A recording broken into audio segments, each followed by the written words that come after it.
And if some of you recalled that memory, would be nice to unmute yourself and share that experience with the group. Anybody? Yes, please go ahead. Yes. Yeah, actually, I played, no, actually sing a song and dance in front of my one of auntie to get some two rupees like from her to get some good toy I just saw there somewhere.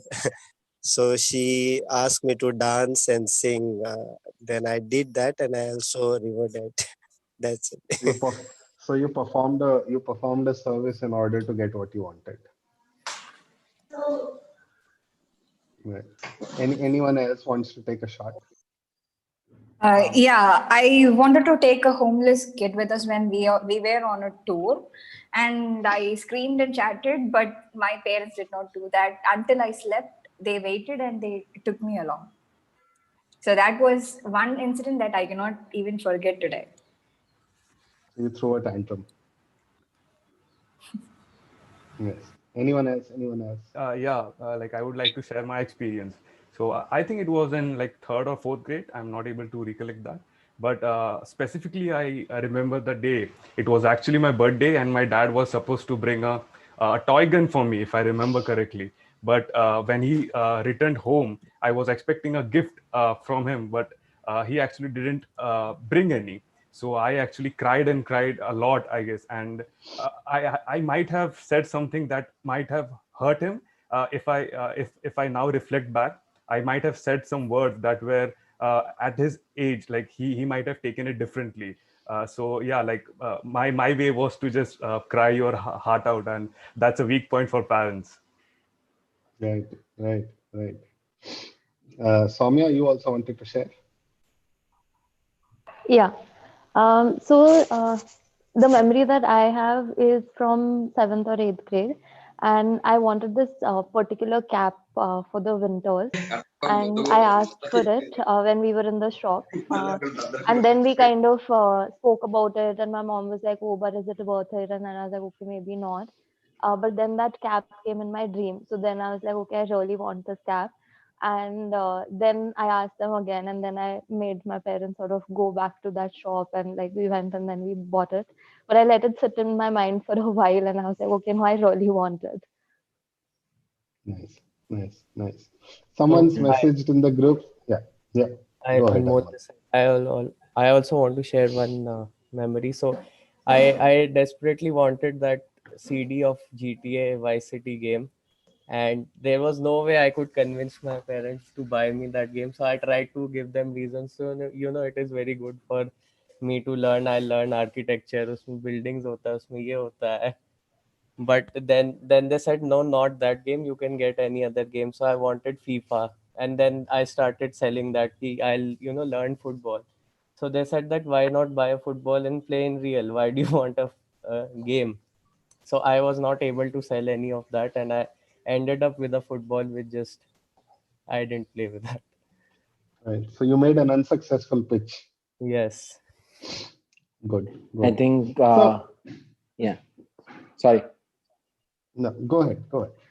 Yeah, I think the time I wanted to get a badminton racket, and I was very good at it. My older racket was getting too heavy, and the coach actually had suggested that I get another one, and we could not afford one, honestly. And so I remember, and somehow I think over time, parents saved up, and on my birthday, I remember my mother got me that racket, and that meant the world. I think but it took a lot of time. It was completely okay. Yeah. But I think just stuck to it. I think, yeah. Thank Yeah. you. So fascinating memories. I'm sure a lot of feelings and emotions are associated with these memories. We will get to the feelings very soon. But if you go far back in life, you will remember that anything that you wanted or anything that served your self-interest at that moment, um, we've all done something to get those things. Whether it's convincing our parents, whether it's making a pitch, whether it's figuring out the way to save money so that we could access those things, or just throw a tantrum.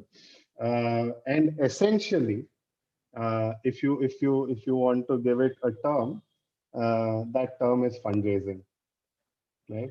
So you've been fundraising, all of you, since you were 8, 9, or 10 years old, or even maybe before, God knows, right? And the fundamentals of raising money don't change. What does change is who we are over a period of time. So now, if you fast forward from that period, let's say, and you go into a time machine and you come to, let's say, who you are right now or who you might be, let's say, 5 years from now, what are some of the emotions you feel when you're asked to raise money for something that you want to do? What are the feelings that you go through when you need to ask money from anybody? And I want you to focus on your current self or how you imagine yourself to be in the next 4 5 years. What are the feelings that come to you? And please focus on feelings.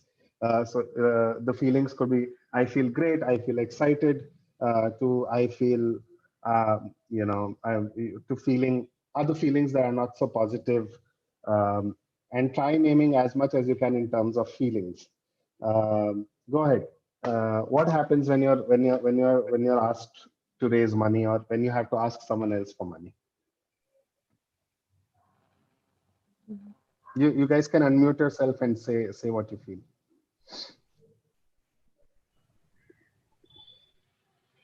Well, I experienced a feeling of a little embarrassment, honestly, that I'm not, And that I'm in the need, and I don't have that currently. So I do experience that feeling you of feel whether embarrassed. unsurety, whether I should go ahead and ask or not.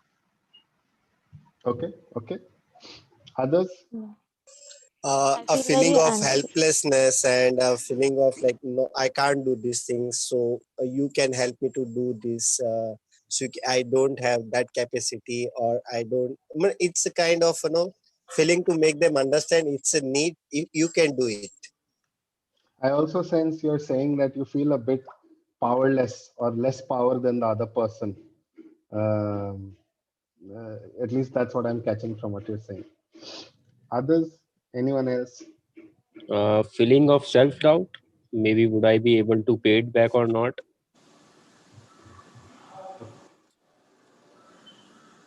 Anxiety. How many of you, a lot of us actually face anxiety when we are asking for money? Feel bad, rebellious. Sri Lekha, can you explain what you mean when you say rebellious?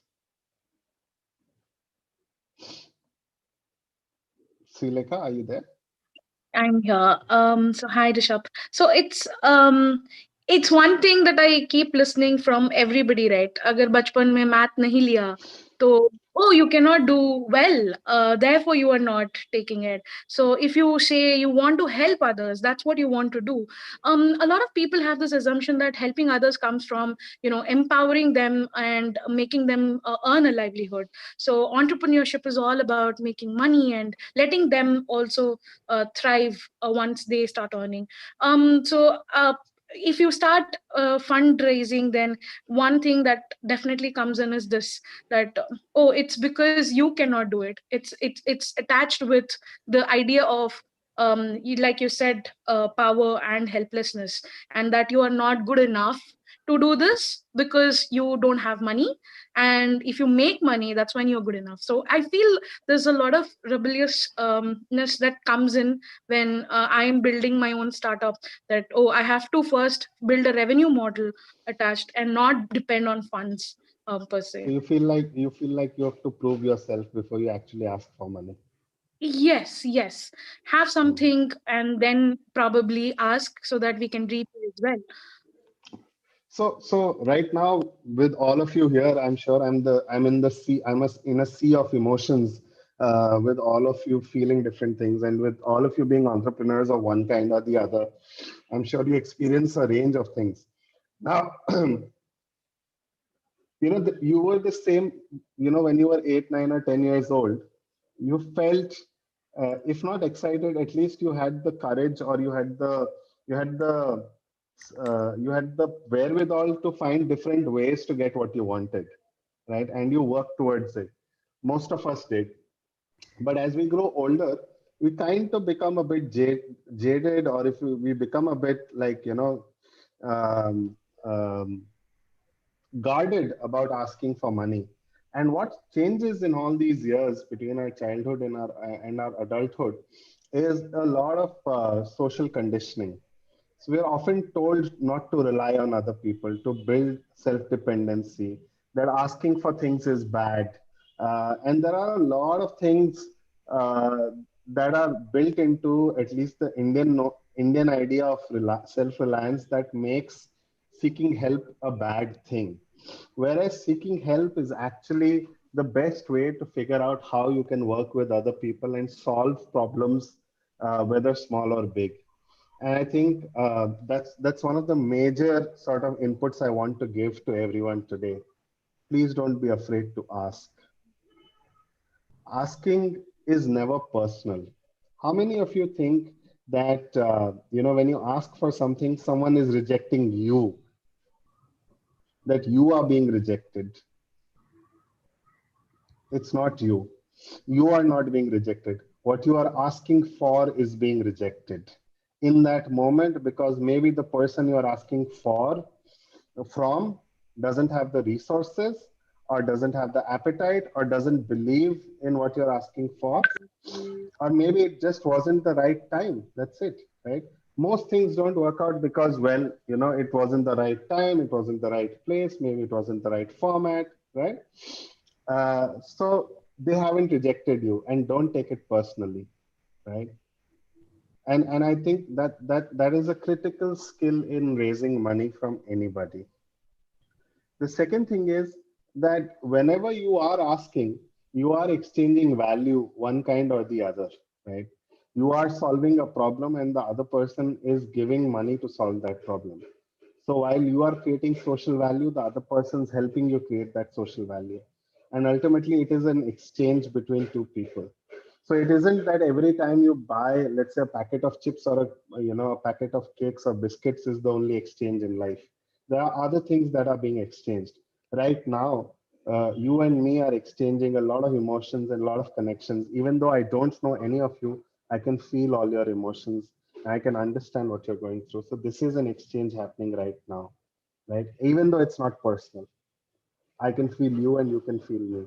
And it's very important to know that relationships are built on exchanging feelings and emotions on a consistent basis.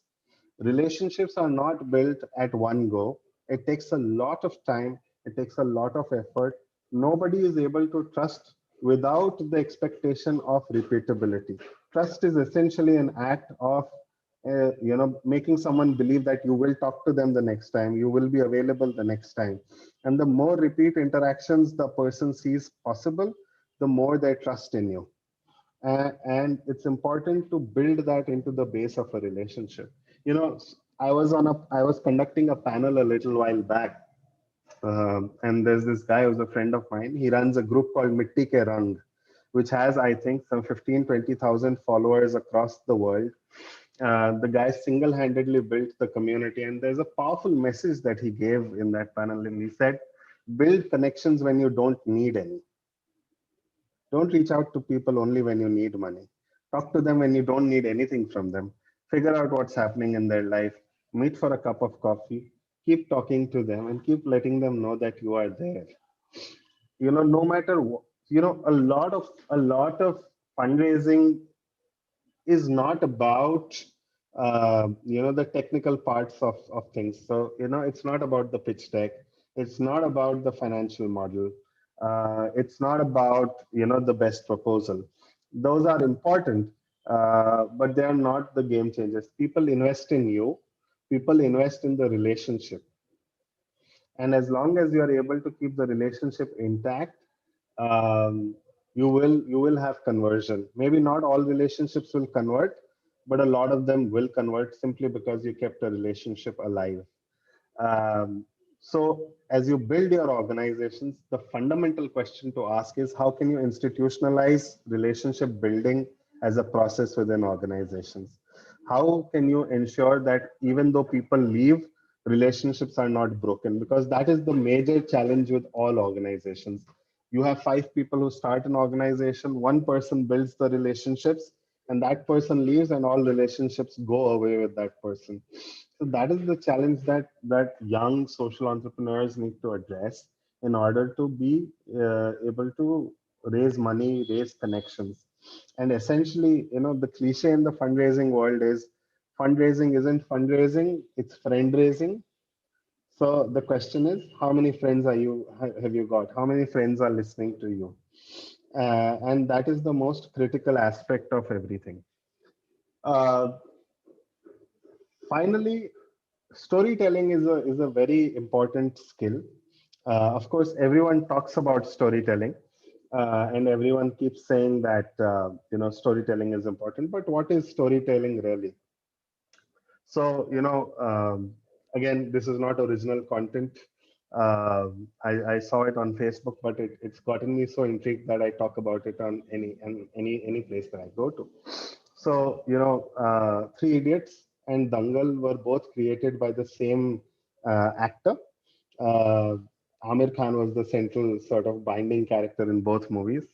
Three Idiots was a movie where basically, you know, the moral of the story is that parents shouldn't impose their dreams on their children, and that if children follow their dreams, they'll ultimately make it big in life.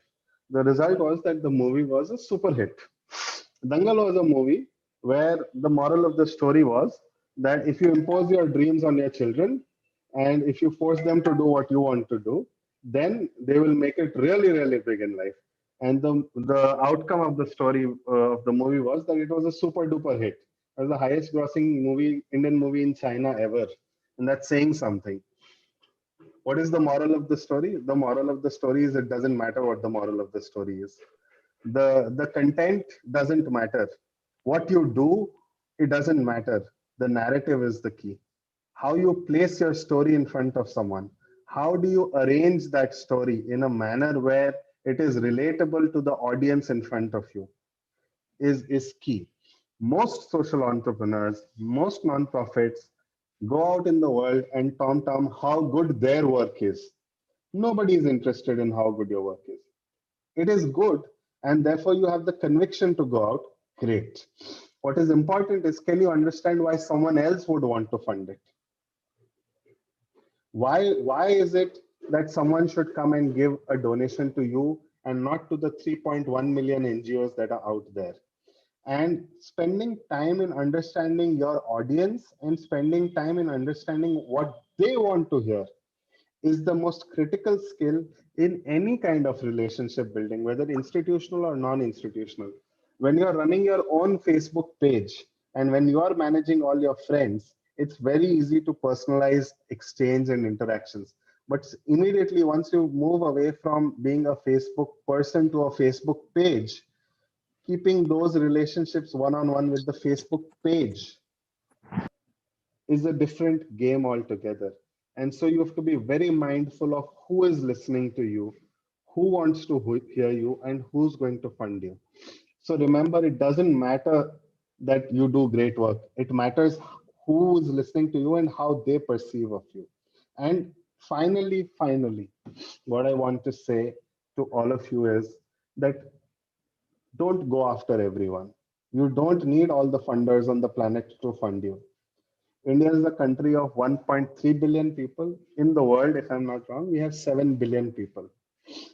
If you were to open a retail model of fundraising, all you need is the 7, 800, 900 people at all to support you. If you're going for institutional fundraising, all you need is 4 or 5 institutional funders who will support you because of the fact that they believe in you. So you don't need to chase everyone, and you don't need to chase the more popular ones. Your job as a fundraiser is to mine and dig out funders who are suitable for you. You don't need to search for everyone, and that is a lot of work. So in technical terms, prospecting and finding new donors and building a relationship with them that outlasts you and sustains with your organization are the two things that you should really, really work on. We have about 5 to 6 minutes, if I'm not wrong, Parul. Yes, we do have about 10 minutes actually. Right. So I'm open for questions. I'm sure a lot of you have challenges that you face on a frequent basis. And I'm happy to give my reflections. Or if you have any reflections on what's been exchanged so far, I'm happy to listen to that as well.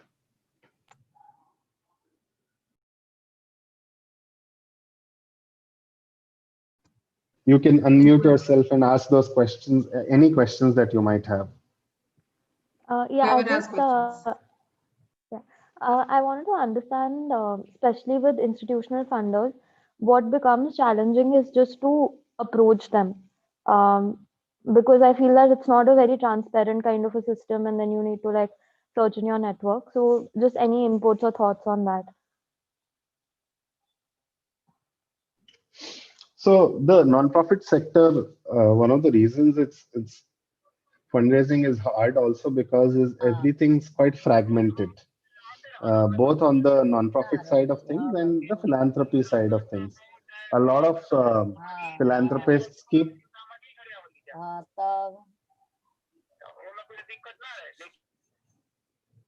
a lot of philanthropists keep changing their priorities from time to time, and it's also not easy to access everyone. So there is a certain breed of people. The breed is called connectors, right? Or what you otherwise call as a fundraiser, right? The job of a connector is possibly not to give money, but someone who's influential enough to open the door for you. So if you were to, let's say, divide different kinds of asking, then you can divide this, let's say, into four pieces, right? One is someone called a go-getter. So a go-getter is someone who opens doors for you, right? A rainmaker is someone who closes deals for you. So in corporate terms, there's someone who does pre-sales and then someone who converts the sales, right? And so you need both ends of the people. Then you have someone called the mission controller. So people who really rely on structure and process to make things happen. So a lot of institutional fundraising happens because there are people who are really structured, can make the most accurate, prominent proposal, and that proposal clicks with the institution. So there are institutions that where no one will talk to you. You will succeed on the basis of the proposal that you submit.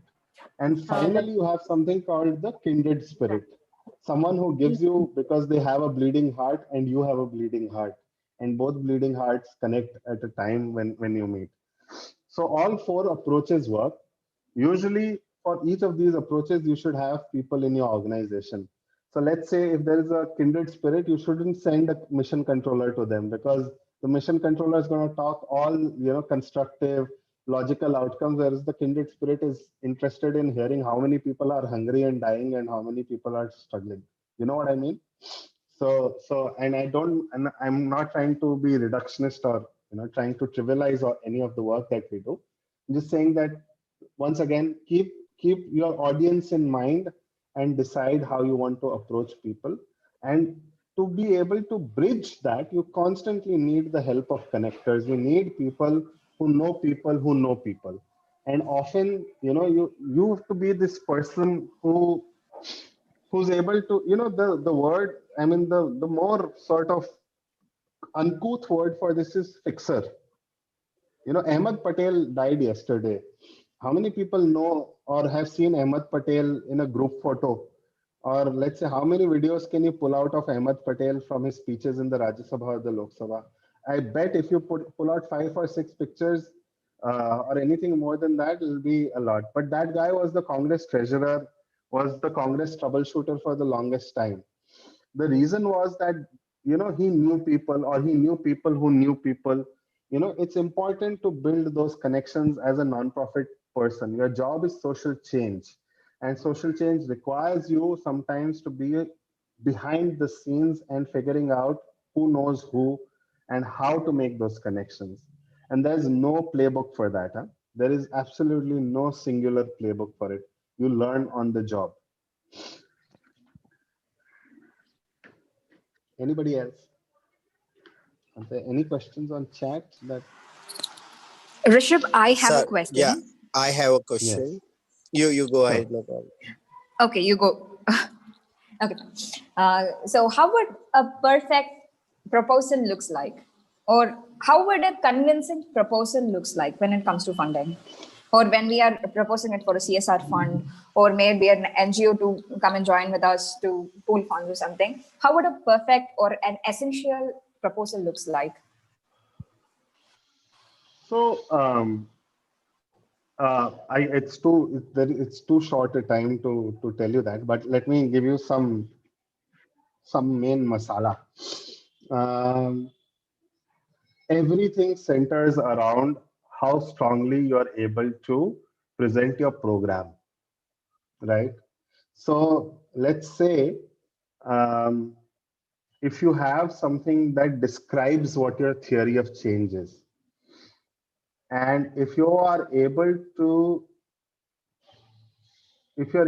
present a good theory of change, and if you're able to present short, medium, and long-term impacts of the work that you're doing, you have a good proposal. Most people think that fundraising is separate from programming, whereas your program really defines what your fundraising is going to be. I will give you one example. CRY, which is one of India's oldest sort of child rights organization, says that it wants to have every Indian engaged in the benefit of children in India, right? Now, if the central program is that every Indian should be involved in India's children, that means the fundraising model should give the option of every Indian to be involved. Therefore, they should raise money not from institutions, but largely from individuals. So you see how program definition ultimately shifts to how you are going to fundraise. Whereas if you are a think tank which says you want to engage in changing the way the government engages with something, then it's very important to have the government support you as well, right? So how you define your program ultimately also determines what your fundraising would look like. And so defining the program is critical to your proposal. Now, like I said, theory of change, a lot of people don't work enough on, fleshing it out. And believe me, when it's done, the theory of change looks like the simplest thing. But to reach to that point of simplicity takes a lot of effort.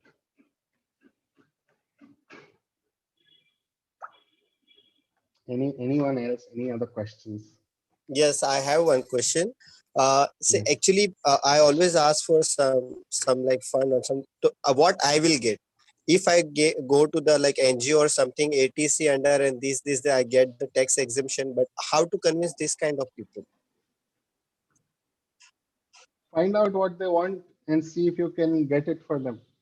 So if they want a tax exemption, then if you don't have a tax exemption, tie up with a bigger NGO that has a tax exemption.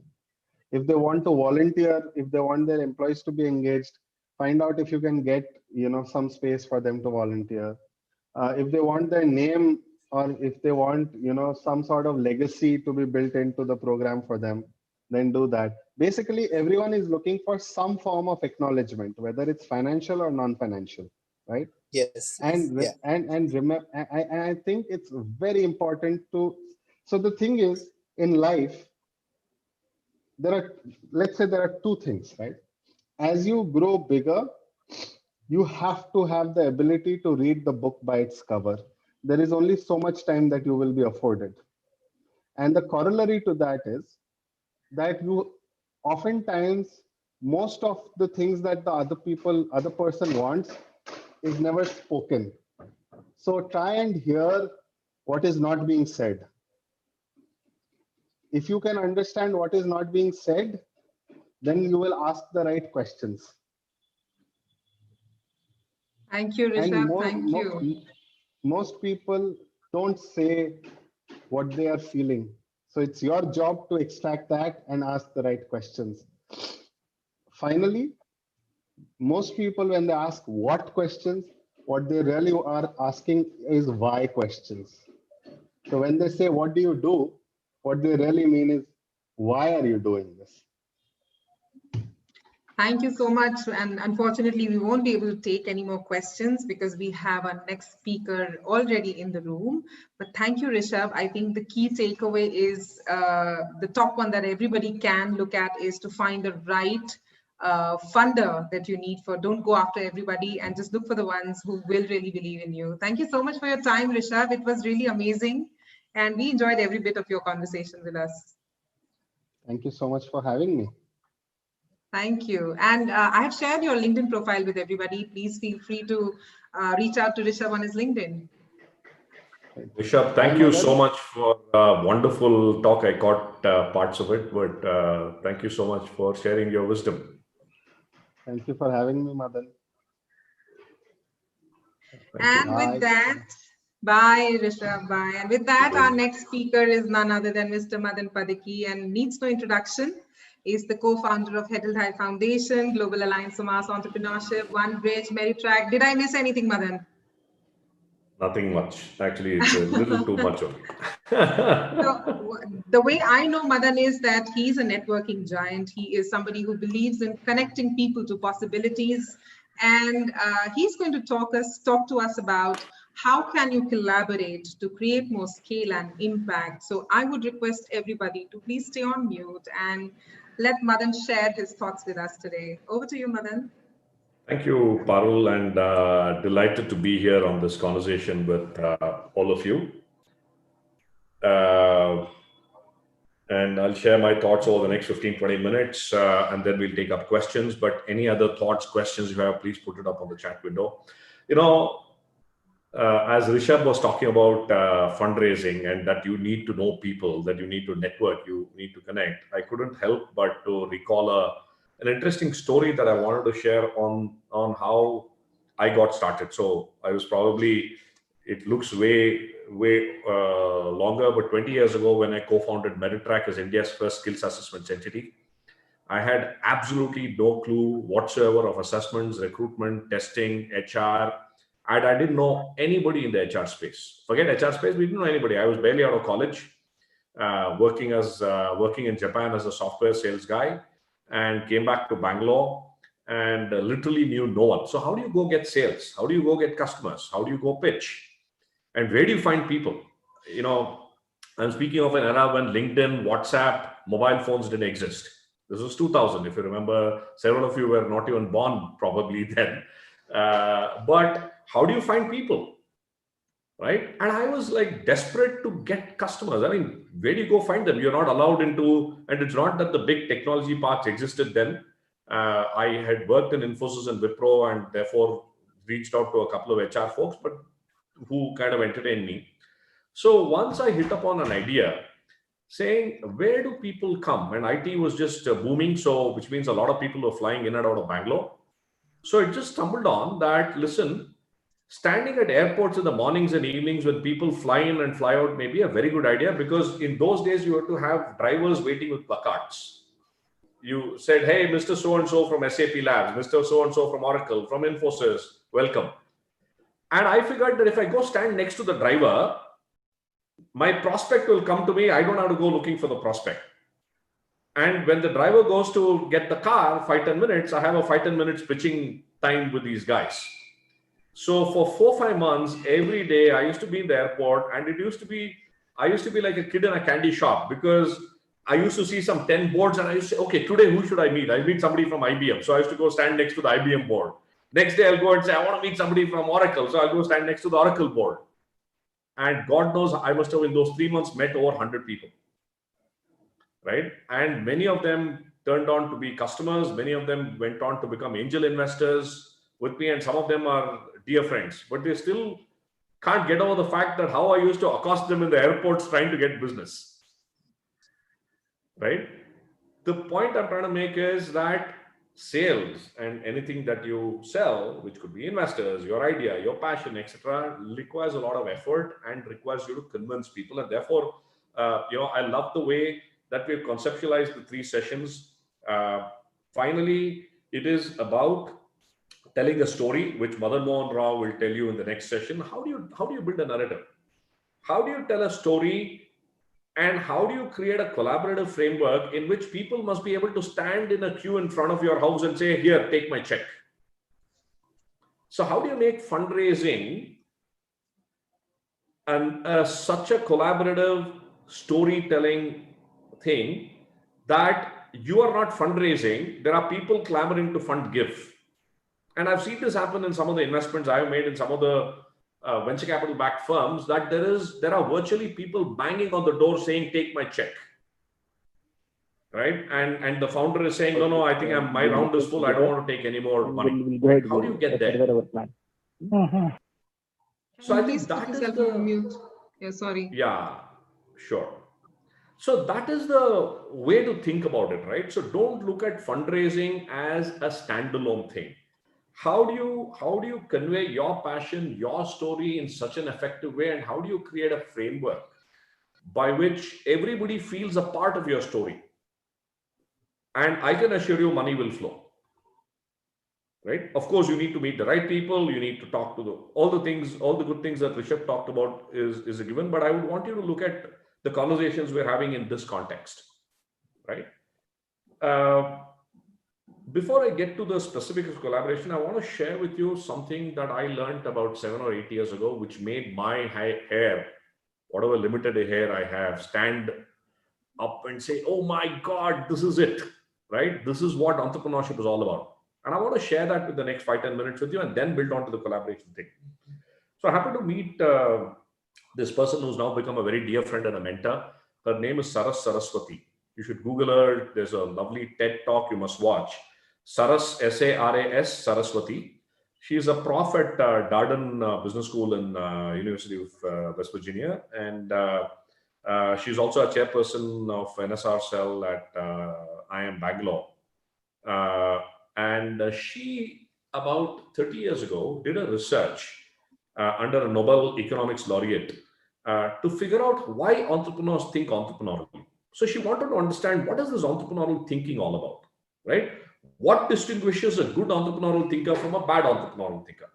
So she did a very interesting experiment. She made a list of some 120 odd entrepreneurs. I'm talking way back in early 90s or mid 90s. And her definition was somebody who's built a company, taken it public, and started another company and taken it larger. So she was looking for companies with more than $1 billion valuation, blah, blah, blah. And she found about 130 or so of them, or some number, which met this criteria. And she wrote a letter to them saying, I want to come and interview you. Apparently, some 45, 50 people agreed to be interviewed by her. And she went. The interesting part was the interview was not about how did you become big, lucky, blah, blah, blah. But she gave them a case. She says, hey, if you want to go sell shoes in Africa, here is a case study. How will you solve it? The only request she said was, when you're thinking, just verbalize your thoughts. I'll record your thoughts. Record your, as you speak. So if I get a case, I'll say, okay, what are the market size, who's competition, etc., etc. So each case took about 4-5 hours to kind of solve, and she recorded 4-5 hours worth of content from every one of them. She went back and analyzed. She listened to every line they said, every thought that crossed their mind, every data they looked at. And using that research, she came out with a philosophy of entrepreneurial thinking called effectuation. Right? It's called effectuation as opposed to causation. She says entrepreneurs cause things to happen. They don't wait for things to happen and then figure out what happens. So she called it as effectuation. And the biggest learning that she thought, that she saw amongst all the entrepreneurs, was nobody cared about future predictions. So if I was in a market and somebody said, hey, the market is going to grow to so many people, population increases, and therefore this many products or services can be sold, she says the first thing the entrepreneurs did was disregarded the future projections and forget it. That's a data point, we'll keep it, but we're not going to base our business model based on that, right? So the first thing that struck her was nobody tried to predict or control the future. They just let it be. Okay, and from the study he came out with 5 entrepreneurial principles that makes an entrepreneur an entrepreneur. The first one that she said was that is called the bird in hand principle. Says almost everybody never waited for something or someone to happen before they got started. They always said, what do I know today? What can I start doing from today so that I can build my idea and take it to fruition? So there was a massive bias for action. Okay. Unlike in a corporate world, right? If you're saying, oh, go build this product, I'll say, oh, I need 5 people, I need $100,000, I need office, I need, a new car because I need to commute faster, whatever. I'll come back with 100 examples of what I need before I can get done. The Bird-in-Hand principle says that forget everything, start with what you have today. Don't wait for anything else to happen and slowly start building that out as you go, right? So that's one. The second very interesting thing that she realized in all the conversations was the second principle called the affordable loss. The affordable loss principle is interesting because she says none of the entrepreneurs thought, if I succeed, what is the greatest thing that's going to happen? All the entrepreneurs thought, if I fail, what is the worst thing that can happen? And can I live with that, this thing? I related it a lot to my journey at Meritrack. When I started off Meritrack, I had 1 lakh rupees in the bank. That was all the savings I had. And I was staying with my parents, and I brought down my cost of living per month to 5,000 rupees. I'm still talking 2,000. I said 5,000 rupees is good enough for petrol, chai, and some snacks. I love street food, so bel puri every day, 10 bucks is good enough, right? So I figured that I'll start Meritrack. What is the worst thing that can happen? I'll waste 2 years. Fine, I'm 21. I have time to waste. And 2, I lose 1 lakh. So in my mind, in my affordable loss was 2 years of time and 1 lakh worth of savings gone. So I never focused for the first 12 months on, oh, Meritrack will become a 100 crore valued entity one day or whatever. I just said, let me just do the right things and let's figure out where it goes. So the interesting story here is that, and here is where collaboration and ask comes into play. Apparently, this is a real story. You might have all heard of Richard Branson, the person who built, the entrepreneur who built Virgin Records, Atlantic, Galactic, whatever. Apparently, when he started to think about Virgin Atlantic, and he was not a big entrepreneur then, he had done Virgin Records, so the world did not know him, and he wanted to start an airline. Now, to start an airline, you need an aircraft, and he didn't have money to buy an aircraft or lease one. So apparently, somebody told him, listen, the chairman of Boeing, here is his number, here is his office line, why don't you call him and ask him? And apparently, that's what Branson did. He cold called the chairman of Boeing, somehow managed to get through.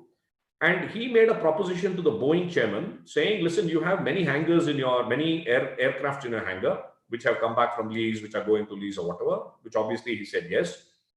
He says, listen, I'm trying to start an airline. Here is a deal. If you give me 1 aircraft for a year free of cost, and if my airline works, I'm going to lease all my aircraft from you. But if it fails, I'm going to just return the aircraft for you for exactly the same condition you gave me, and we'll shake hands. So apparently, this became an affordable loss for the Boeing chairman. He said, okay, what do I lose? What is the worst thing that can happen? I lose 1 year rental on my aircraft.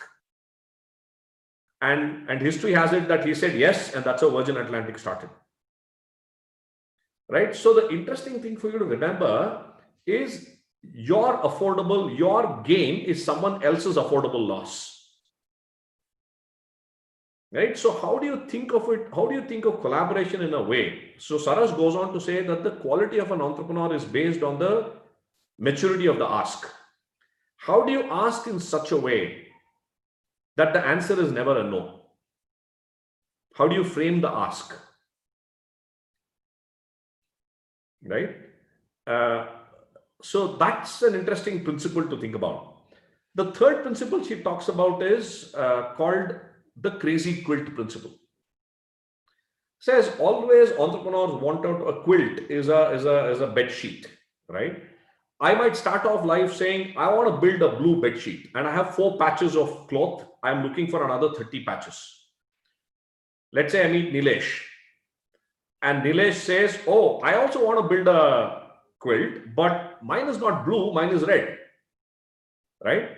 One approach is say, no, red is not what I want only blue. But the other approach is, Nilesh, if you have 4 pieces of red quilt and I have 4 pieces of blue, Why don't we put it together? It becomes 8 pieces. It'll look crazy, blue and red, and maybe Sri Lanka will come and give me yellow, but I'm building a quilt.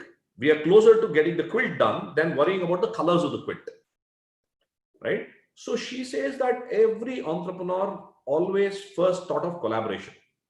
If someone is building something and I'm doing something else, how do I build it together? Right? And the crazy quilt principle also has an interesting takeaway that when you go talk to customers, customers will say, you know what, you're doing this. I don't want this, but I want to vary it. I want something else. And her argument is go with the customers who are willing to engage with you, even though it means a slight change in plans. Don't worry. You can always come back to your plans later. Right? So how do you keep adapting your plans in such a way that you are able to find as many collaborators as possible? Right? The fourth principle she talks about is called make a lemonade. You know, in the US, they say that when you encounter failures, you say life just gave me some lemons. She says, if life deals you lemons, take a glass of water, cut the lemon, squeeze it in and drink it. Right? So her point is embrace failures. Don't avoid failures. Unfortunately, right from school days to our corporate world and to everybody else, we are taught to avoid failures. Oh, you came last, you're a failure. Or you didn't answer the question, you're a failure. Or you did something crazy, I asked you to do this thing, you did something else, you're a failure. So her argument is that in this co-creation process, you will encounter failures. It will fail.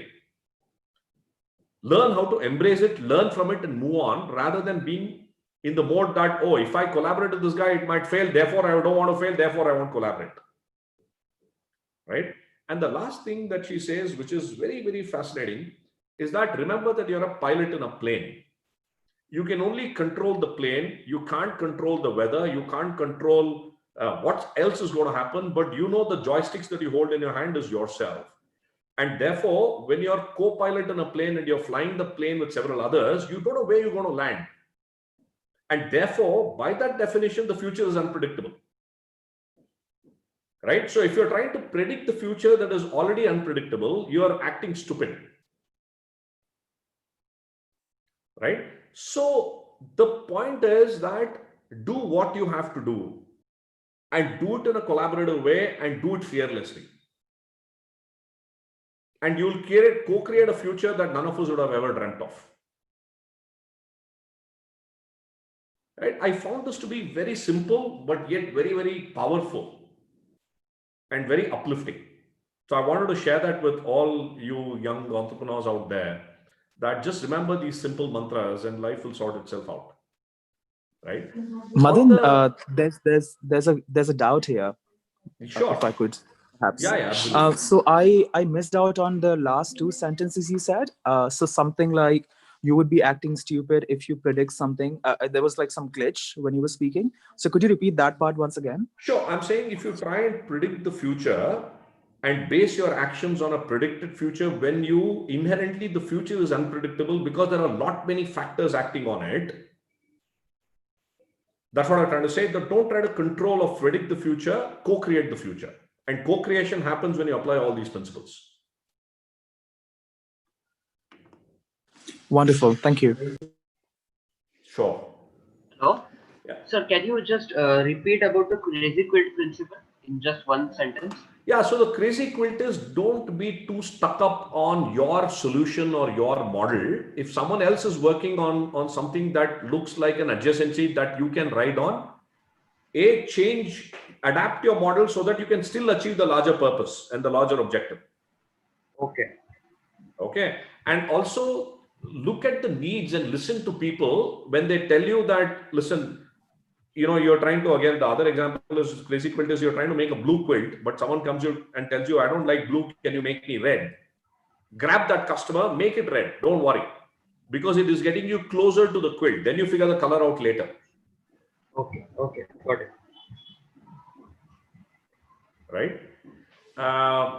Yeah. And the last part of the collaboration that I want to touch on, and then we'll open it up for more questions, is that I think especially in the social world, and I touched upon it in the initial opening remarks, I think all of us have to realize that we live in a very complex adaptive world.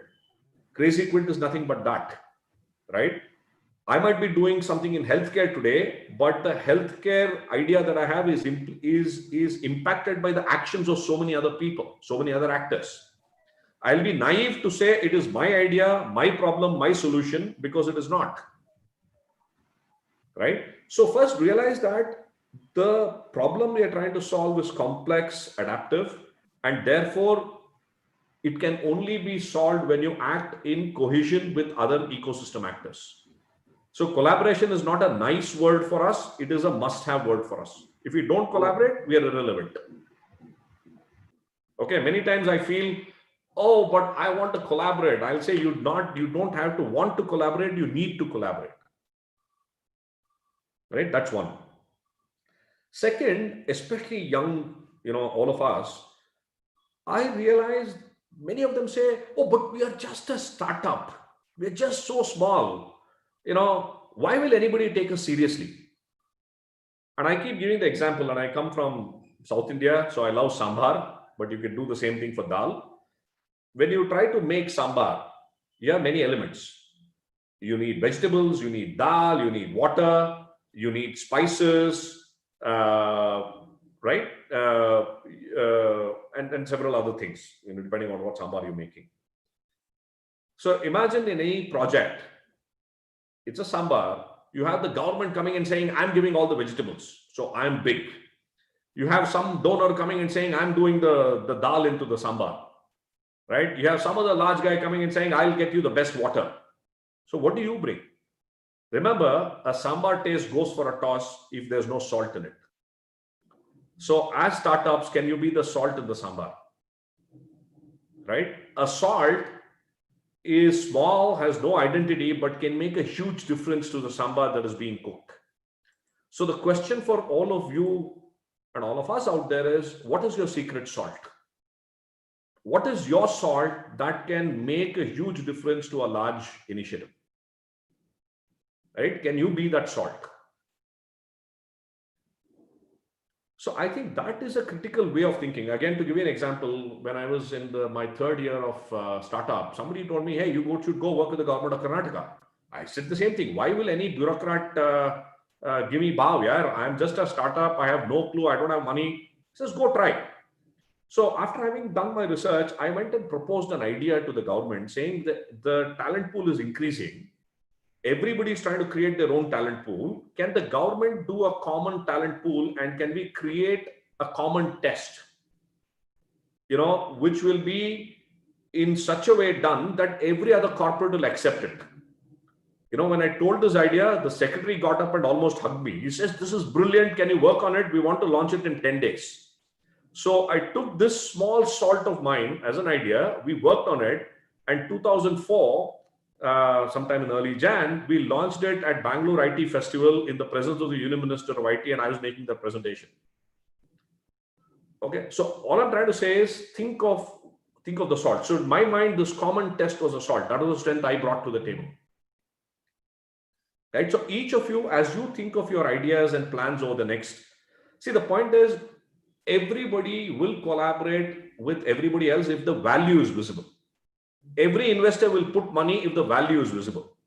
So there's no point in crying, oh, nobody is collaborating with me, nobody is investing in me, because you either don't have the value or you're not able to project the value. Right? So make sure that in the next 10 days, you get to understand your salt. Okay. And what better famous example on salt? What is the one word that comes to your mind when I say salt? For me, it's always Dandi March. The salt satyagraha. When Gandhiji said, I want to do the salt satyagraha in 30, almost everybody laughed at him. He says, everybody is thinking of independence, nation building, and you want to go make some stupid salt? But imagine the effect that the Dandi March has had on the independence thing. It changed the trajectory of our independence movement. So again, when you think of your salt, think of your Dandi March as well, which will come up in your narrative building. If you know how to make your salt, what is the Dandi March equivalent which will make the world sit up and take notice of your salt? And then people will want to come and collaborate with you. Right? So let me stop here and take questions. thoughts, comments, whatever. Madan sir, this is Nilesh here. You know, Hey, Nilesh. your presence, the energy that you are radiating, it's so contagious. You know, even though there can be a gap of generation, it feels like you are the youngest of all present here. So amazing energy, sir. Thank you. No, And it's all the fourth, radiating from you. Yeah, I'm feeding it off you guys. Yeah. and the fourth point that you mentioned, right? When life gives you lemon, make a lemonade and drink it. So we are the young change makers. हम lemonade बनाएंगे और then sell उसको बेचेंगे. Exactly. That's a great one. Not just drink it, you'll sell it as well. Thank you so much for your interesting perspective. I just wanted to ask you one thing. In your generation, you had this problem that where would you connect, right? There was no LinkedIn, there was no Twitter as such. So in our generation, the problem is we are facing is fear of missing out. There are platforms after platforms that are coming in, and you said that don't try to predict the future, but there are startups who are doing exactly the same thing by creating artificial intelligence models who are actually trying to figuring out the future. So there is a tremendous change in the generation, if I may. So how do you actually cope up with the new challenges that the young generation today is facing, right? Sure. No, it's a very good point, Nilesh. My sense is the fundamentals don't change. Come whatever advancements we do in physics, Newton's laws will never change. So I'm trying to still go back to the same old Newton laws equivalent as things change, right? As in my time, I didn't know where to go. Now you don't know where to go because there are so many places to go, right? In my time, we didn't have any information. You know, newspaper was the only way you could find out what's happening. Today, it's instantaneous. You will get news and fake news from 50 different sources, right?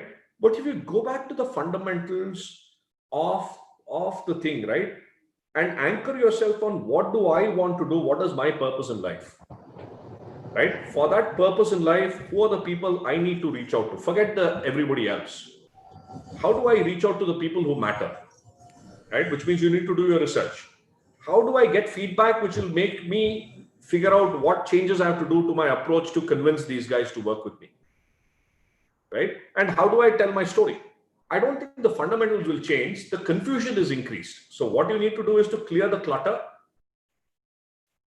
Right? And so I would probably, to your point, I would say probably it's more complicated now than before.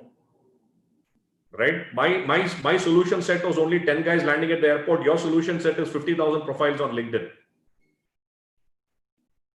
But therefore, I would probably argue, as to your point, that it's harder now to make that connect. And therefore, your salt has to be far more visible today. Right? And the beauty of the salt is it is invisible, yet it's visible. Madan, I have a question as well. Sure. So I had a couple of investor pitches, and then I ended up going and meeting them. I am planning to develop something to empower teachers, keeping in line with the NEP. Now, these guys, they loved the plan and everything. Just hold on one second. Hi, can I take a question here now? Sure, maybe till Arat comes. Yeah. So sorry, there was some glitch behind me. I'll just complete what I was saying. Sure. Otherwise, I'll just leave the entire hook somewhere in the air. So I met the investors, and I had predicted. I mean, my financial projection wasn't as great because I have my background in communications. I projected somewhere like my figure was substantially low as compared to what it could have been. But then came the investor and his financial planner, and then these guys go and tell me like, okay, well, we're ready to invest 4 times the money you're asking for, because honestly, what you're asking for is far too less. And we have like some doubtful feeling about how did you come up with such a figure? And I was like, well, I'm not like the figure master, so perhaps I could have been wrong in planning my figures. But it's happy to learn, like, you're ready to invest 4 times the money. But then here comes the even more challenging part. Now the financial planner just like sat right in front of me, knowing nothing about the background of the project and anything. Sure. And then he just asked me to create something which had clear and quick returns. And he's like, why do you want to create something in vacuum? Why do you want to create something which has no precedent? Like, why can't you create something like WhatsApp? And I'm like, well, Mr. WhatsApp has a lot of alternatives already. Um, so how do I tackle such situations in future? I can very well sympathize with you because I face these situations day in and day out, Tarek. I'm trying to raise money for a venture and I must have got some 78 no's at this point of time. And I always keep reminding myself of Jack Ma that he got probably 118 no's before he got a yes. So I'm saying, okay, I'm still another 30 no's away, right? And maybe I'll beat Jack Ma's record. But the point I'm trying to, come back to your point. See, the question is that when you put up an idea or a plan, there'll always be 100 people who will give you 1,000 variants of how it can be done or how it should be done. Okay. The sanity check for you will be to always go back to what is it that you want to do, what is your purpose, and if what they're saying makes sense, take it. If what they're saying doesn't make sense, discard it.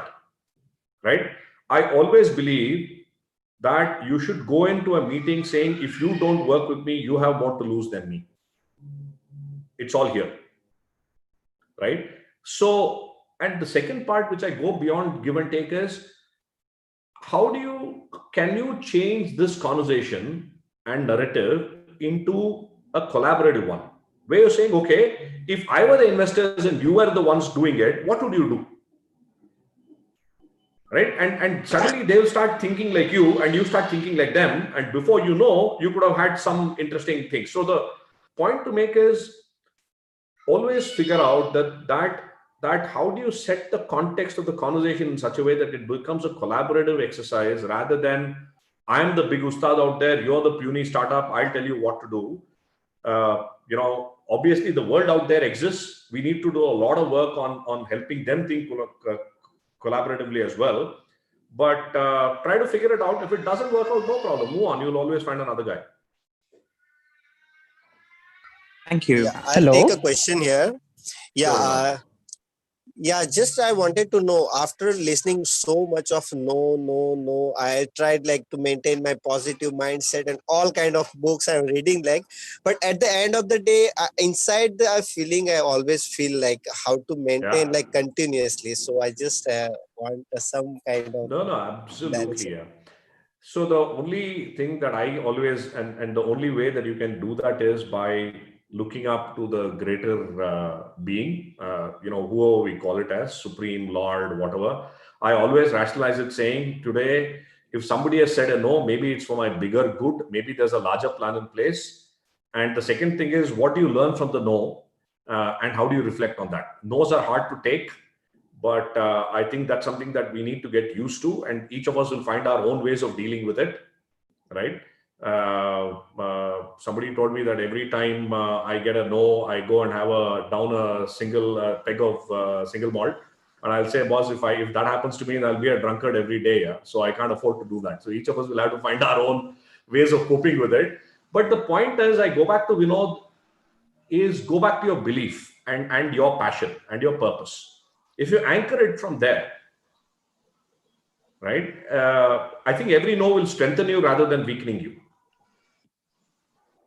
Starting, I feel okay, I should maintain it, but somehow, somewhere, even I am. Is it really working? Is it really lemonades working? out of the no.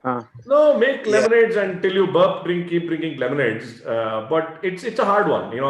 I got turned on by one person yesterday, and on a conversation which I had pinned a lot of hope for 1 hour, I could do nothing except to watch some stupid Trump videos. Madan, which is my. Sorry, I will have to. Sorry, so sorry. I Okay, know thank you, all of sir. you would want to continue. You want to have one question, one last question. All right, we'll just take that last question from Vedant. Sure, Karan, and I would suggest that if on the WhatsApp chat, continue to put the questions. I mean, on the chat here later, Parul can share that with me. And guys, I'm available. This is not the last interaction, so please reach out to me. Happy to help any of you in any which ways. I have another Madan who is already here. Yes. We have a protocol. Madan, you are the other Madan today because you come after me now. Right, so I don't want to keep him. Yes, ahead, Madan from YourStory is here with us. Thank you, Madan, for No, I think Karan had one last question. We'll From take Vedant, that. I think we will Oh, take it thank you from so him. much, sir. Karan. So, Karan. it was an Yeah. amazing session hearing from you. You bring excellent energy to the table. The question I had, we have been pitching to so many people, but of course, we don't have to reinvent the wheel and invent everything from scratch ourselves, right? As you said. But when we complete the pitch, one question which comes is that are you just integrating the technologies? But somewhere we see that making a big impact and change, and we are not able to answer that, or we are not able to give an impressive answer to that. So we need some suggestions from you how to tackle that. See, if you look at it from an investor standpoint, the concern that any investor will have is, are you reinventing the wheel? Are you trying to do something that's already been done before? Or the second way to do it is, are you building on top of what has already been done? Right? So if it is about integrating technologies, whatever I would think the underlying conversation or thought for you is, how can you be sure that whatever you're building is on top of whatever exists today and is improving the system rather than trying to make it another me too? Okay. Right? And therefore, your own research, your own understanding of the space becomes super critical. Thank you, Madan. That's a hard stop for us. Unfortunately, we'd love to talk to you, but the biggest Absolutely. takeaway for all of us is that there is a crazy quilt in the making here. I can definitely see it. The crazier the quilt, the better it is. The better it is, totally. Thank you so much. Thank you. It was great to have you with us. Very motivating. Thank you, guys, and we'll anyway catch up soon. I'm sure there'll be a lot more interactions, and all to the more stupendous Madan. Bye. Bye, Madan. Thanks, Bye. Madan. Yeah. Yes, the next Madan is here. And guys, I am totally delighted to introduce Mr. Madanmohan Rao. He is the research director at YourStory Media and an editor of 5 books, including Proverbs. I mean, that is really interesting work. And he's really somebody about creativity, innovation, knowledge management, and digital media. Madan also apparently happens to be a DJ and writer on world music and jazz. So welcome to Youth Collab, Madan. That is some interesting profile. Thanks so much, Parul, and hello everyone. Good afternoon to all of you. How many of you are in Bangalore? I guess most of you are from outside Bangalore. I can't see everybody's faces. Why don't you all just show me your face just for 5 minutes? I know you're all very shy, but I would just love to see who we are. After all, the name of this session is How to Be Visible. So if you're invisible, I can't tell you how to be visible. I can only tell people who are visible how to be more visible. Beautiful. Thank you so much. You made my day. Thanks. Good. Now, you can go back to your mute mode if you want, if you're shy, but I would rather that you, I can get energy from your faces. So please keep your videos on. So what I'm going to do today is talk a little bit about visibility, how to make yourself visible. Now, the first thing people think about when you say visible is marketing. I need to do advertising. I need to get my word out there. That's okay, but that comes a bit later. Marketing, branding, advertising. You have to go, as the other Madan was saying, inside yourself first. You first have to make your problem visible.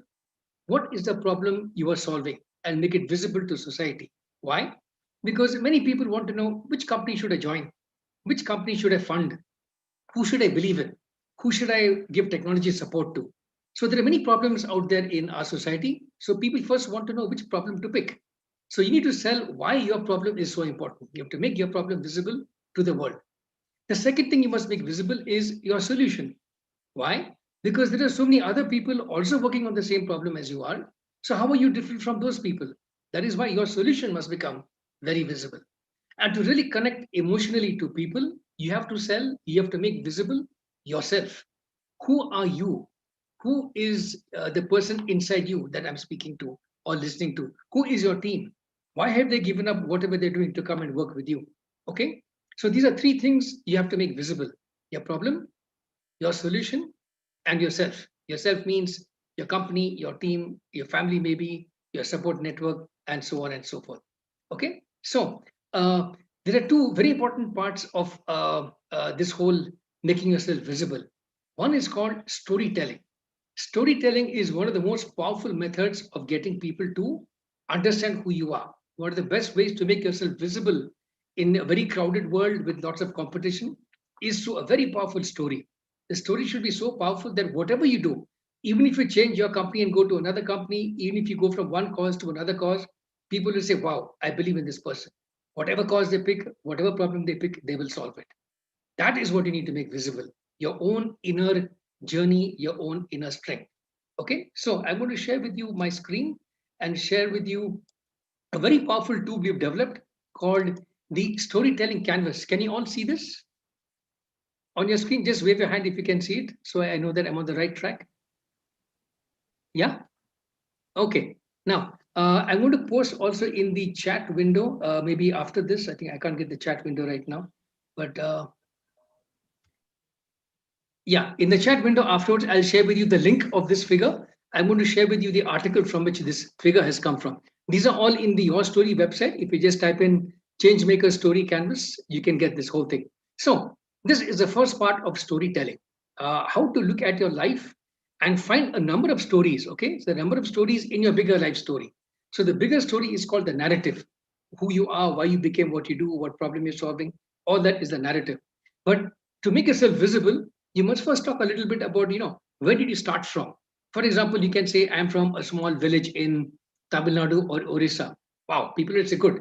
That makes you qualified to talk about rural issues. You can say, I studied in a Gujarati medium school or a Marathi medium school. Great. That means you're very well suited to solve local cultural, local language issues. So this is very important to bring out your credibility. A lot of people think, oh, I don't have a fancy whatever engineering, medical, management degree. Doesn't matter. What matters more is the insights you bring from where you are, where you begin with. So learn how to, like Madan was saying, the other Madan previously, the inner journey. Reflect on your purpose, your impact, what you want to do, where you began from, what are your roots. Okay, so this is part of the roots question. Within that, if you look at the top right, there's something called the aha and the ouch moment. How did you discover your problem? That is very important for a lot of people to understand. They want to know, how did you get these insights which make you who you are? And for that, I'm going to switch to, let me go to this other window now. Yeah, this is the window of how did you discover your problem? This again is a very important part of your story. To make your problem visible, you must also talk about how did you discover this problem to begin with. So, for example, typically people will say, I want to work in healthcare. I've always wanted to work in healthcare, and that is why I'm doing this NGO, this social enterprise, etc. That's good. Another one can be, I'm a great coder, I'm a great designer, I'm a great developer. That is why I'm doing what I'm doing right now. Another one can be, I face this problem and I want to solve this not just for myself, but everybody else. A lot of people got into the healthcare sector, for example, in this way.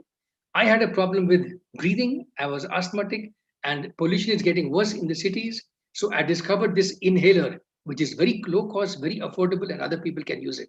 So this is a problem which you have faced yourself. That makes you that much more visible because you're not just solving somebody else's problem, it's also a problem you face directly. So you can connect with the problem so well that other people don't have such a good connection as you do because you are facing this problem. Another very closely related one is, this is a problem which somebody in my family had, and therefore I'm solving this problem. So, for example, a lot of people, again, in healthcare have this entry into the problem space, which is, my father had cancer and had to find a way of getting a better throat improvement thing because he had a problem with voice. And there are many startups in this space. Another one can be, my mother had diabetes. It was very high, but she was very shy to go to a doctor. So I wanted to make a home diagnosis kit so she can diagnose this in her own comfort of her own house. So this is again a very powerful way of saying, I know this problem because it's visible to me, is visible to me in my family. Another reason people get into this social space is, I notice a very big trend happening right now, digital transformation, for example, microfinance. So I want to know how to get into this particular space. So this is a very easy way for you to solve your problem because you can say, look at the front page of the newspapers today. They're all talking about COVID and affordable healthcare. That is why I want to be in this space. So your problem is something which is visible already and you want to get into it.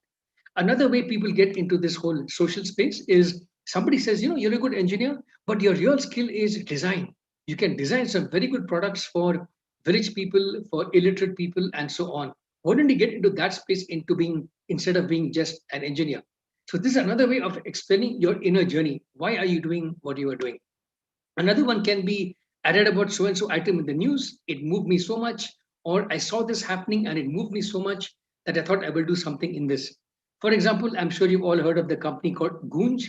Goonj takes urban waste products and upcycles it and sells it to people in rural areas. How did this company start about?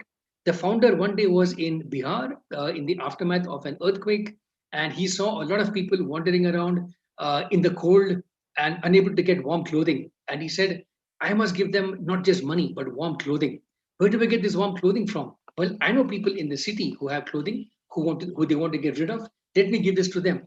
So this is the way you tell your story of how some incident, something you saw in the news, moved you. Another one, there's a whole list. I'll give you just 8 of them. Another one can be, my family is in this business, but I want to make something better out of it. I want to either expand the business or go to another space and so on. Okay. So now we've covered the top right, the first row. What did I do? What did I study? How did I discover this problem? Now you come to the middle row, which is the present. Okay. This is where you make your problem visible. Uh, I chose this problem because it's a very big problem the world is facing. It's a problem in my community. It's a problem which all of us have to face when we grow old, when we become parents, etc. Then you explain what it is that you're doing. This is your solution. I am looking at this whole space of making schools affordable. Therefore, the problem I'm solving is doing a crowdsourced library. I ask people to contribute their books, and that goes into my village library. So that is the solution that I'm doing. This is the solution that I have. Okay. Then you come to your partners. How do you make your whole team visible? This is a very important part of storytelling. It's not just about you. Yes, you're the leader, you're the founder of the company, the NGO, the social enterprise. Who are the people who are working with you? This is your team. This is your social enterprise.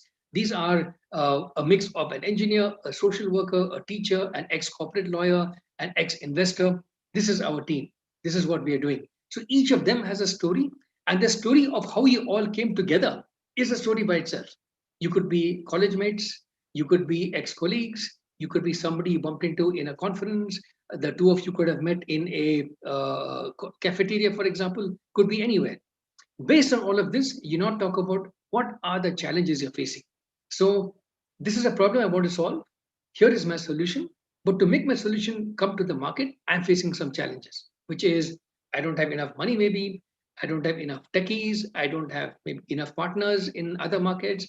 I don't know how to translate my product from Hindi to Kannada, from Kannada to Bengali. These are some challenges you're facing. And this is where you need help. This is the other part of your story, which is if I can address this problem with this solution and overcome my challenges, I want to do this in so and so year. And this is the getting to the future part of your story, which is to make yourself visible, to make your problem visible. You have to paint a scenario of what the world is going to be like in the future. Okay. So in the year so and so, 2030, there'll be global warming, all the coasts will be gone. That's one way of describing what you're doing. Another one could be if we don't get our healthcare system in place, when the next pandemic comes in 5, 10 years, we're going to have much more fatality. So this is how you describe a bit of the future. A great example of an organization which uses future-based storytelling is, of course, Akshay Patra. One of their campaigns I heard a few years ago was, let there never be in the future a child who doesn't go to school because they don't have food. Let us work towards a future where no children gives up schooling because they're not fed at school. This is a future-based story you're telling. You're not saying there are 800 schools in Karnataka, out of which only 30 have students who get lunch in the school. Therefore, we need to have a much bigger lunch program. That's a good way of describing a story, of making it visible. But why don't you work back from the future to the present? In the future, I'm working towards such a beautiful vision of the world. Come and join me in this journey. So that is another way of making yourself visible. You paint the future in such a compelling way, in such a fascinating way that people will say, wow, I want to work towards that future with this person. Okay. So this is where you build the future as the story, and you are the actor who makes this story happen. In the future also, you should be talking about, here is where I have today. Okay, now you're moving from the present into the future. How to make visible the future, therefore people get involved with you today. So you can say, in 10 years I want to be running 400 schools in India for disabled children, or in 10 years I want to make sure that every product we make is a green product, it has zero carbon footprint. So this is a way of talking about what are you working towards. You've got The past covered, which is I've done ABC in the past. I've got these insights. I now have the present. A company, so many traction products, so many partners, so much investment. Now you want to say, this is what I want to go for towards in the future, and I want you to come with me in this journey in the future.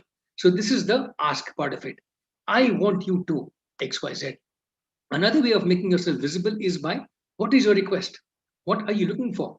Are you looking for funds? Are you looking for technology tools? Are you looking for software? Are you looking for investors? Are you looking for government support? So, this is the way you go to governments, for example. You are a government agency. I want you to make the laws much simpler for people to recycle products and give it back to other customers. I want you to pass laws which make it very easy for restaurants to give away unused food to NGOs so they can give it to poor people and feed them. This is the I want you to. You have to make your request very visible. So it's not just make my problem and my solution visible. I should also make my request, what am I asking for, very visible. Then you come to the last two parts of the storytelling canvas, which is my message to the world is. This is where you come up with a very powerful motto, a very powerful action point. So people can then get inspired by this, such as, for example, when Microsoft started off, their logo was one computer on every desk. That was the vision they sold to the world. Apple's vision is what? One iPhone for every pocket. This is kind of their message to the world. This is their motto. This is what we should be going towards. So, can you break down your cause into something as simple as that? A library for every village, 100 books for every school, a free medical dispensary kit in every village self-help worker in the healthcare sector. Can you break down your vision, your motto into something as simple as a slogan like that? And the last part of making yourself visible is by giving advice. Make your experience visible. You've learned so much in the past, whatever, 2 years, 5 years, 10 years that each of you has been in this space. So, what are you doing in this space? And what is your advice to other people? Which is come and join me in this journey, build your own company, and become my partner. So, you now give visibility to other people's journey also. It's not just about you anymore, it's about how other people can also take your advice and become a part of this whole thing. Okay, so now I'm going to unshare all of this. Uh,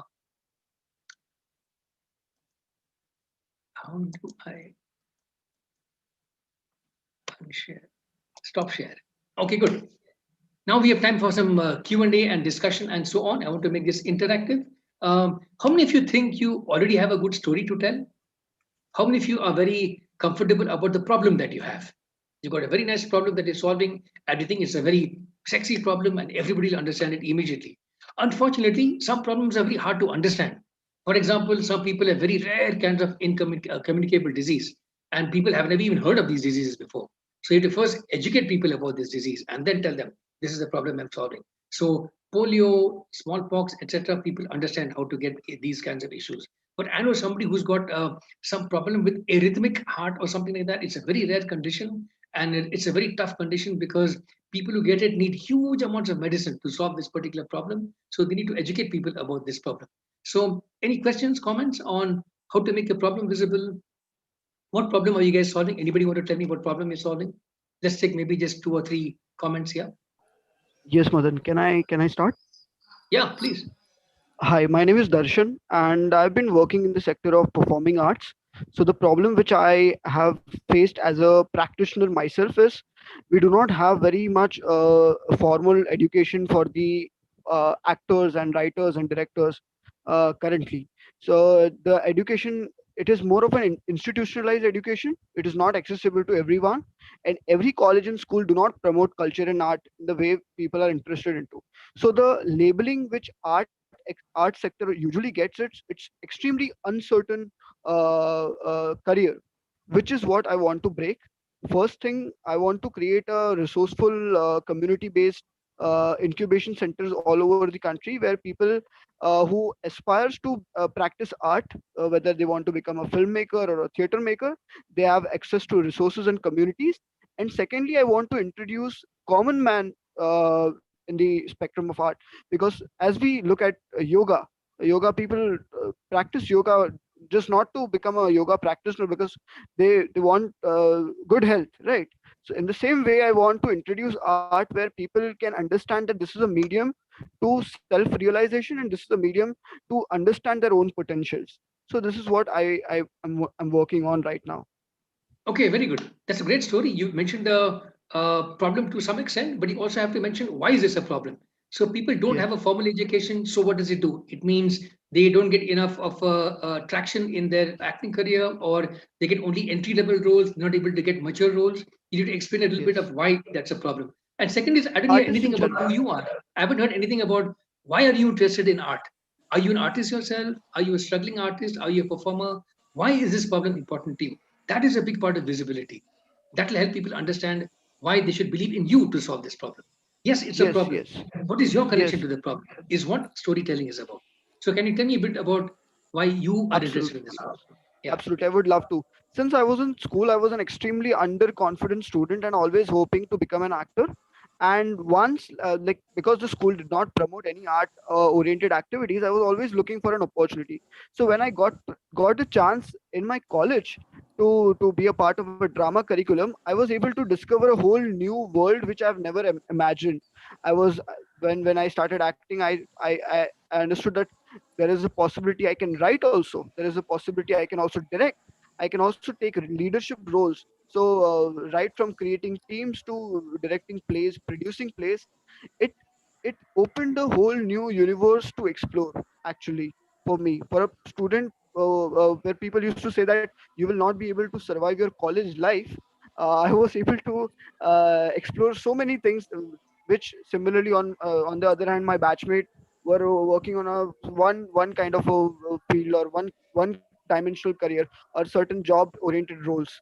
So I felt that discovering my own self through the medium of experimentation, and not knowing much about it and just jumping into it, and because of the circumstances that people were able to connect with me, and I was able to learn so many things, this is how I was able to connect myself Okay, good, with. good. So we're running a bit out of time. So I'll just tell you this. If you use the story canvas again, you can look at the links, by the way, are in the chat window. I've just typed in the links to the story canvas in the chat window. You can check it out. So a good way for you to bring out this, make this more visible is by saying, in the world of acting, a problem is many people don't have formal training. I know because I myself am such an actor. I had so many problems. And when I got a bit of formal training, wow, look what it did to me. Therefore, I want to make sure that other people don't suffer the way I did. And I want to make sure that as actors, they have a much better program in going ahead. Then you should talk a bit about the future and the market size. So you can say entertainment is a huge industry in India. We have so much potential because we've got X hundred movies, X thousand TV channels, Y hundred theaters, but these people in the field can't go ahead because they don't have enough career training. So I want to work towards a future where within 5, 10 years, we have a huge pipeline of very talented, very mature actors, and we have so many kinds of programs, curriculums, learning modules, and workshops and trainers to help them all. Come and join me in this vision. That is the way you make your Awesome. story much more powerful. Okay, so you connect your personal story to the industry picture, to an actual problem, and talk a bit about the future because people want to know. You have to sell the problem. Yes, acting is a problem, but so what? India's got so many problems. There are so many economic sectors in India. Why is this important for me? So I'm not an actor. So maybe what you're saying is makes a lot of sense for your own bubble of actors that you talk to mostly every day. But I'm from outside your space. So you need to understand how people from other sectors, investors in other sectors, will need to appeal to you and connect to yours. So that's what's called making your problem visible to others. So I may be, for example, an investor. I may be a principal of a school. I may be a dean of IIT Bombay, whatever. But I need to understand why your problem connects to me. So you need to find out who are the different kinds of audiences you can reach out to and make this problem visible to them. Once I understand the problem, I will say, aha, okay, so maybe this could be one solution. And this guy's a good guy to trust because he knows it as an actor himself. He's somebody I want to work with. Okay, so work backwards. Work with the problem, your solution, and then your personal connection to it. And then paint a vision of the future, why it's important for people from other sectors also. That's how it works. I think we can squeeze in one more Thank you very example, Hello. much. maybe. We have Yes, time? we can squeeze in one more question, Madan. Okay, one more question. Let's take somebody Hi, else. Madan. Hi, this is Vaishnavi here. So the problem statement that I'm working with is the conventional schooling method, which produces mass kids, I could say. Like we are all taught with, personally us, the group of our age, being with taught the same subjects in the same manner, instead of taking consideration of how the kid is interested, as the former speaker, the former doubt entrepreneur said, that he was interested in art, but was pushed to learn something else. So I wanted to create a virtual schooling method where we connect the bridge for the students to get connected with all the extracurricular activity students, and we personalize learning. So I wanted to break the conventional educational method itself and to go with personalized education system where we bring out expertise in every subjects, also in expertise in domains they like. So this is the problem statement. I actually, this is a COVID response situation where we get to know the teachers who are not that good enough to teach the same subject itself. So online education being a transparent thing, we can collaborate and globalize the education and bring out the best in kids. So that is the problem I felt. The problem where I felt it was with my cousin, and a couple of other students were studying with them. So I was sitting with them, me being an UPSC faculty, I know how geography can be taught. And the teacher who were teaching them was, I can't say that she was not good, but I can say she wasn't that good. So also the kids learned it wrong. So the parents also get to raise questions. Also, so I thought education being transparent and online, we can also bridge the gap between parents and the students to connect Okay. well and to, yeah, make it an Okay, expertise well got it. education. Okay. Once again, you have to make the problem visible, but you are making too many problems visible. You have said also at least 3 or 4 times. So pick one or two core problems you're solving. Primary problem, everything else is secondary problem. So prioritize which problems you're solving and say these are the two most important challenges in education which I want to solve because ABC, your personal experience, XYZ, etc. You mentioned one thing great, by the way, a while ago, which is COVID. So almost every cause today, you have to contextualize it to COVID, which is how are you helping the COVID is three things: health problem, economic problem, and social problem. So which of these three problems are you tackling through your endeavor is something everyone's going to ask you. I've done hundreds of venture capital pitches in the last 6 months. Everybody is asking every startup, what is the COVID impact on your business? Which is, will it affect you? Will it pull you back? Is it going to accelerate you, or are you just going to wait for things to improve and then go ahead? Okay, so that's a very important angle. Even the previous guy who asked me that question, you also need to say something about because of COVID, people can't go to theaters anymore. So online acting is going to be very important, but actors don't know how to do online videos, etc. That can be a pitch that you need to do.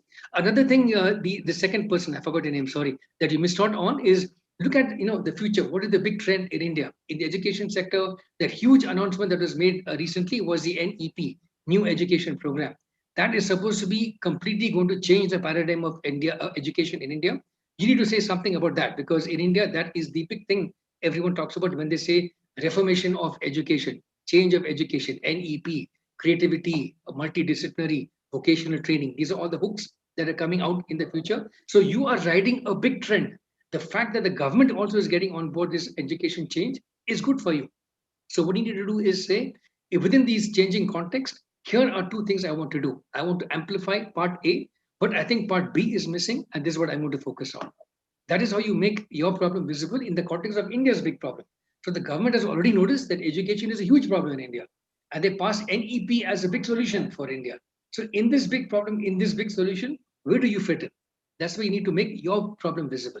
So the government has done its job in saying education is a problem and this is our solution.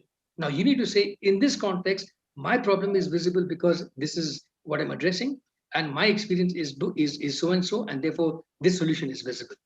Okay, so I think all this will become much clearer to you once you go back to the canvas and see the Hello. I think Thank you, Madan. Thank you so much. Unfortunately, we'll have to wrap up here. And it was a delight listening to you. It was the top takeaway is to pick up the right problem to make yourself visible.